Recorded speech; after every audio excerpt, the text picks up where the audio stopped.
Hi எல்லோருக்கும் வணக்கம். Bigg Boss season 8 Tamil. So அந்த வீடியோவில் ராணவுக்கு வந்து பார்த்தீங்கன்னா ஒரு செம்ம அதிர்ச்சி வந்து நடந்துச்சு. ஸோ அதை பற்றி டீட்டெயிலாக பேச போகிறோம். ராணவ் ஃபேமிலி இப்போ தான் வந்திருக்காங்க. ஸோ அவங்க என்ன பேசுகிறாங்க அப்படிங்கிறத பற்றி அடுத்தடுத்த வீடியோவில் நான் அப்டேட் பண்ணுறேன். ஸோ வீடியோக்குள்ளே போகிறதுக்கு முன்னாடி நம்ம சேனல் நீங்கள் புதுசாக இருந்தீங்கன்னா கண்டிப்பாக சப்ஸ்கிரைப் பண்ணிக்கோங்க. வீடியோ மறக்காமல் ஒரு லைக் பண்ணிக்கோங்க. இப்போ நம்ம வீடியோக்குள்ளே போகலாம். இந்த சவுண்டு கொஞ்சம் மன்னிச்சுக்கோங்க, ஒரு குருவி கத்திட்டு இருக்கு, அதனால் சாரி. நம்ம போய் விரட்டி விட முடியாது அப்படிங்கிறது தான் போயிடும்னு நினைக்கிறேன். சரி, இப்போ ராணுவுக்கு வந்து பார்த்தீங்க அப்படின்னா திடீர்னு உள்ளே வாங்க கன்ஃபெஷன் ரூம்னு சொல்லி கூப்பிட்டு ஒருத்தன் வந்து மாஸ்க் போட்டிருக்கான். அவன் வந்து கையில் வந்து ஒரு சீசா பிளேட் வச்சுருக்கான். என்னடா அது அப்படின்னு சொல்லி பார்த்தோம்னா அவங்களுக்கு வந்து ஸ்கேன் எடுத்து பார்த்தோம், கொஞ்சம் ஒரு மாதிரி ஆயிடுச்சு. ஸோ அதனால் நாங்கள் வந்து அறுத்து எடுக்க போகிறோம் அப்படின்னு சொன்னோம். என்னடா அறுத்து எடுக்க போறியா அப்படின்னு சொல்லி பயந்துட்டு இருந்தால் அப்புறம் மூஞ்சி இறக்கி பார்த்தா அவன் தம்பி பார்க்குறதுக்கு செம்மையாக இருக்கான். டிஃப்ரென்ஸ் வந்து 10 வருஷமாக. ஸோ வெளியே அப்படியே வந்து கூப்பிட்டு போகிறானுங்க. அவனை பார்க்கும் பொழுது பயங்கரமாக இருந்துச்சு. ஸோ பயங்கரமாக பயம்படுத்திட்டான் வெளியே போய் சொல்லிட்டு அவன் சொல்கிறான், அதே எனக்கு டாக்டர்னு சொல்கிறான், வெளியே போய் நான் டாக்டர் தான் இல்லை, அட்லீஸ்ட் டாக்டராக சாய்க்கிறேன் அப்படின்ற மாதிரி ராணுவ மாதிரியே பேசிகிட்டு இருக்கான். சரின்னு சொல்லிட்டு வெளியே வராங்க 2 பேரும். வெளியே வந்தவுடனே இந்த கண்டஸ்டன்ஸ்லாம் இருக்காங்கல்ல, ஸோ இவங்க தம்பிக்கிட்டேயும் இவங்க இப்படி தான் பேசுவாங்களா அப்படிங்கிறது எனக்கு தெரிஞ்சாகணும். ஏன்னா ரொம்ப மோசங்க. அதாவது ஒருத்தன் வந்துட்டான் ராணவ், நீங்கள் இயல்பாக இப்படி தான் இருப்பாரான்னு சொல்லி கேட்குறது வேறு. பாசிட்டிவாக பேசிகிட்டு இருக்கீங்க, நெகட்டிவ் பற்றி கொஞ்சம் சொல்லு அப்படின்னு சொல்கிறான். ஏன்னா நிறையா சொல்கிறான், இந்த மாதிரி நல்லா டான்ஸ் ஆடுறது வருது, இல்லை நிறைய விஷயங்கள் சொல்கிறான். அப்போ வந்து நெகட்டிவ் மட்டும் இந்த வீக்கெண்ட் எபிசோட் மட்டும் கொஞ்சம் ஒரு மாதிரி ஸ்டம்பாகி பேசுகிற அதை மட்டும் கொஞ்சம் நிப்பாட்டிக்கோ அப்படின்ற மாதிரி ராணவ் கிட்ட வந்து பார்த்தீங்கன்னா அட்வைஸ் பண்ணுறாங்க. பண்ணிகிட்டே இருக்கும் பொழுது என்ன ஆகுது அப்படின்னா டக்குன்னு வந்துட்டு நெகட்டிவ் எதாவது இருந்தால் சொல்கிறா அப்படின்னு சொல்லி ராணவ் கேட்குறான். உடனே முத்துக்குமரன் வந்து சொல்கிறாரு, இந்த மாதிரி நெகட்டிவாக இருந்தால் நீ வீட்டுக்கு விட்டு வெளியே போயிடு அந்த வாரம் அப்படின்றாரு. அப்புறம் அவனை வந்து இது பண்ணிட்டு எப்படி நீ சமாளிக்கிறவனை அப்படின்னு சொல்லிட்டு ஓவராக ராணுவ திருப்பி மற்ற மாதிரியே புள்ளி பண்ணுறானுங்க அவன் தம்பியை.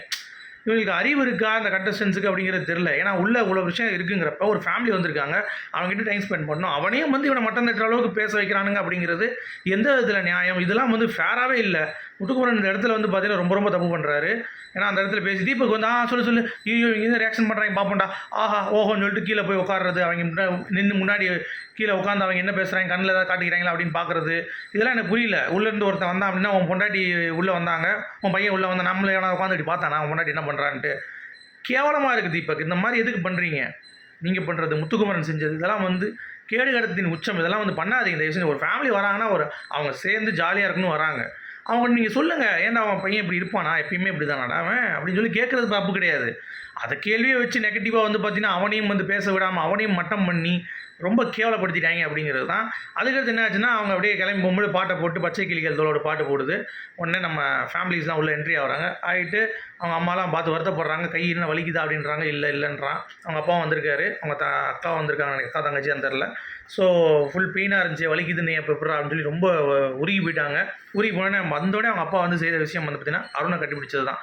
அருணை கட்டிப்பிடிச்சு சூப்பர், நல்லா பண்ணியிருக்கீங்க அருண், நீங்கள் வந்து எனக்கு உடன்பிறவா சகோதரர் அப்படின்னு சொல்லி ஒரு டேக் கொடுக்குறாரு. அது ரொம்ப அற்புதமாக இருந்தது. ஏன்னா அருண் வந்து உண்மையிலே சொல்கிறேன், மனிதாபிமானம் மற்ற ஒரு இந்த உலகத்தில் மனிதாபிமானம் உடைய ஒரு நல்ல மனசுக்காரன் அருண் தான். அதை நம்ம ரிவ்யூலே சொல்லியிருந்தோம். அந்த இடத்துல வந்து எவனுமே நிற்கலை, அவனும் விஷால் மட்டும்தான் வந்து நின்னாங்க.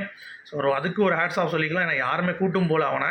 ஸோ அதெல்லாம் வந்து பார்த்திங்கன்னா அந்த கோவம்லாம் இருக்குது. வந்தோடனே சௌந்தர்யா அவங்க வீட்டுக்குள்ளே என்ட்ரி ஆகிறாங்க. சௌந்தர்யா நிற்கிறாங்க. என்ன சௌந்தர்யா சிரிப்பே காணும் அப்படின்னு சொல்லி ராணுவ வந்து சும்மா கலாய்க்கிறான். உடனே தீபக் வந்து ஏன் கண்ணை உருட்டி பார்ப்பீங்களே சௌந்தர்யா போய் அந்த மாதிரி பாருங்கள் அப்படின்றாங்க.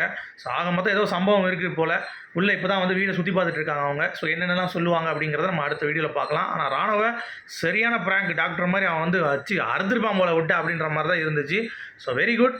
அது மட்டும் இல்லாமல் நிறையா விஷயங்கள் அவங்க வீட்டில் இருந்து இந்த கண்டஸ்டன்ஸுக்கு அவங்க கேட்கணும்.